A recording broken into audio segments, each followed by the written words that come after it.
Warisi Mongfamdagi Kuji Uralubadagi Laina Layong Kongdana Lekidaba Nupamagi Warini Mayam Warisi Taminarasi Warisi Chainagi Apikpa Kungang Amada Tokiba Warini Mafam Asigi Dispensary Amada Tabak Toba Doctor Amalairami Maki Mamina Yong Kowe Nongma Doctor Sina Duty Towring Kungang Adudagi Nupa Malayang Balaklami Maki Mamina Jen Kowe Magna Doctor Yong the Hiraklami, Doctor Aigi Lingzum da Pumba Malayre, Masina Ay Yamna Nare, Magna Makata Raklami, Aduka Doctor Yamnangak Libadi, Apumba Sina Ingonda Wari Sabadong Natawi.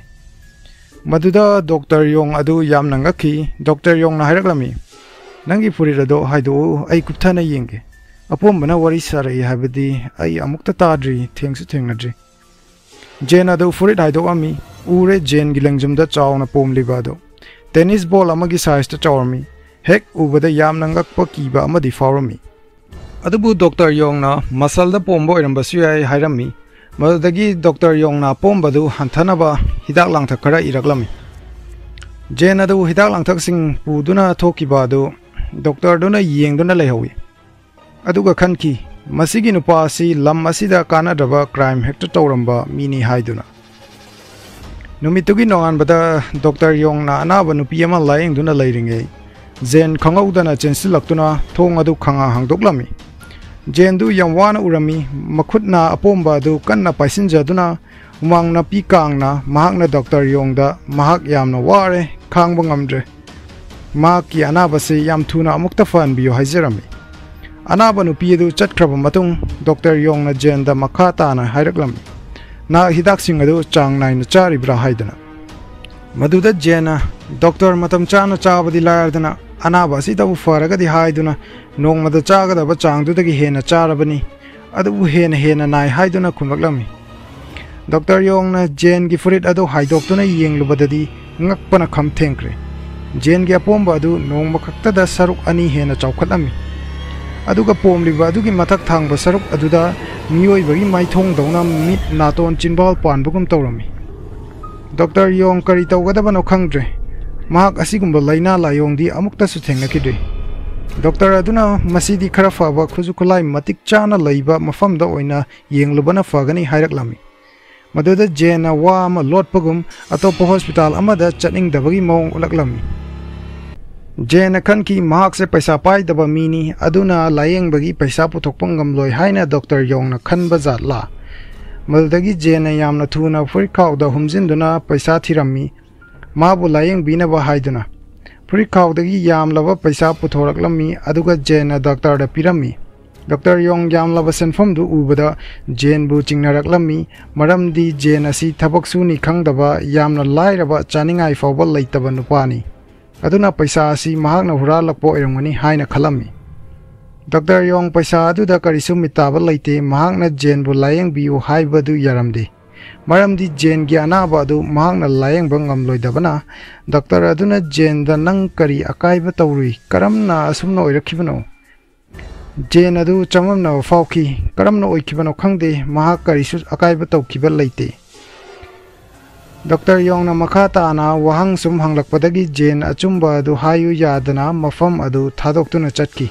Jen Gimong Aduda Doctor Yong na Jen Asi Karigumba Fatta Bathaw Amadi Taure Maram Maduna Mahaki Laina Asi Orakpani Khanduna Lehoki. Numidum ni Hokre Jen Clinic ta Amohana Ukije. Numidang Athengbada Doctor Yong na Tumlingai Kangaudana Thong Kanna Thilaklami.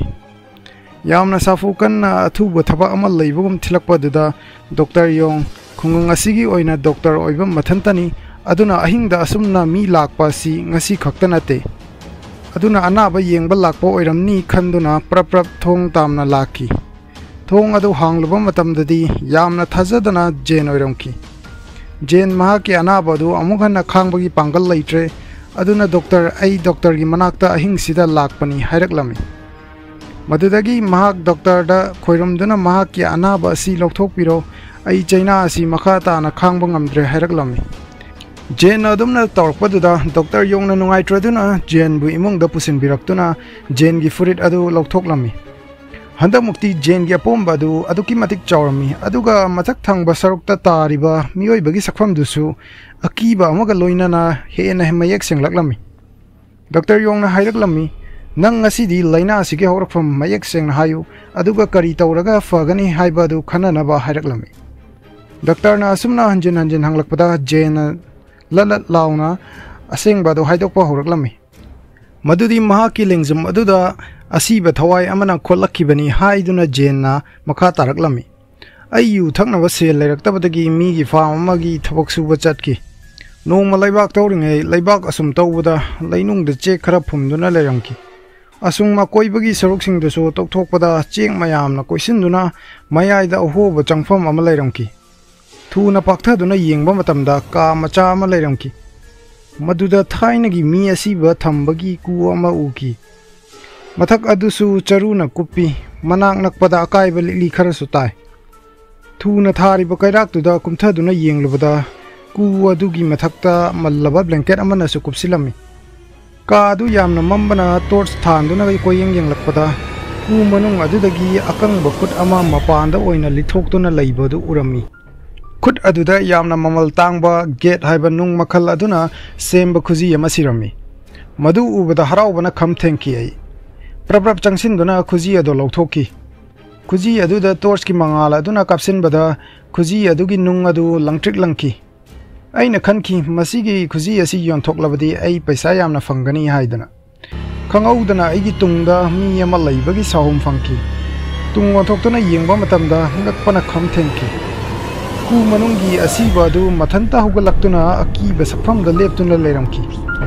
Nupi adu yamna khonglei thuna chensilaktuna aigi lengjum asida khujinna kholakibani.